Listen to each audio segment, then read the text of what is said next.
Cameras are technology, right? Anyways, I'm doing a quick off-topic video about, lens adapters and I guess some Minolta lenses and the Sony E-mount interchangeable lens system. So, essentially, I went to the Flea market and found some relatively cheap manual lenses with some interesting characteristics.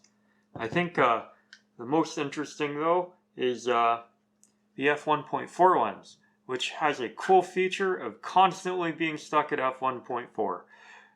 Anyways, though, I'll address that later, but let's get on to, how these are adapted. So, if you take a look at this one, it's kind of in the standard Minolta setup, and you can take that off, take this off, and let's attach the Sony adapter ring.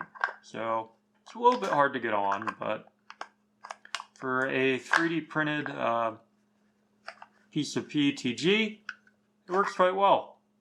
And now you can take this, and you can take your Sony camera, and simply,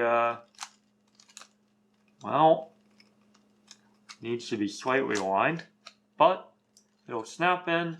And now you got a, Nex 5R with a f2.8 lens on the front. So, to actually get the adapter's design file to work, I did have to go and use Blender and essentially mesh edit it, so it's just a little bit thicker at the top. I originally started at 5%, then 2.5%, and then 1.25 for the scale to land on, I think, 0.0625%. But that was enough to make it fit, and it's actually quite sturdy. So I guess let's talk about, taking some test footage. So I wanted to test the 200mm lens, mainly because I tested this at the store and kept getting, some pretty fuzzy images. To say the least. But rather than the flea market images looking fuzzy, this lens does actually work fine at a distance, and it is a 5-star MC macro zoom lens.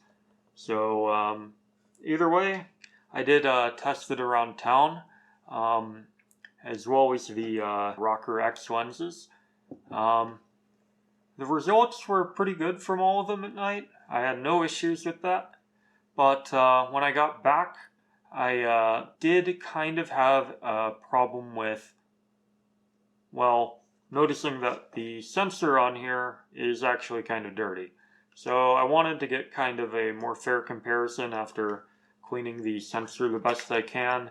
And I was able to actually do that with the help of a little sensor cleaning kit.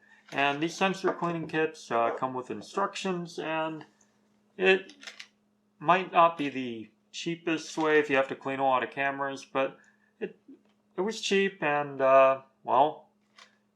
cleaning a sensor is actually pretty easy. You just get the little blower thing that it comes with and end up blowing the sensor dust off first, and if it's still dirty after that, you can take a cleaning swab, which is just specifically meant for like APS-C, and just wipe it down a few times. I put 1 or 2 drops of the sensor cleaning fluid on it, and it worked fine. I heard you can't really use stuff like isopropyl or harsher chemicals, so you have to get sensor cleaning fluid. So either way, though, this is okay. Not quite sure if it's the best value for money, but it worked. After that, I decided I was going to take some shots in a more controlled environment.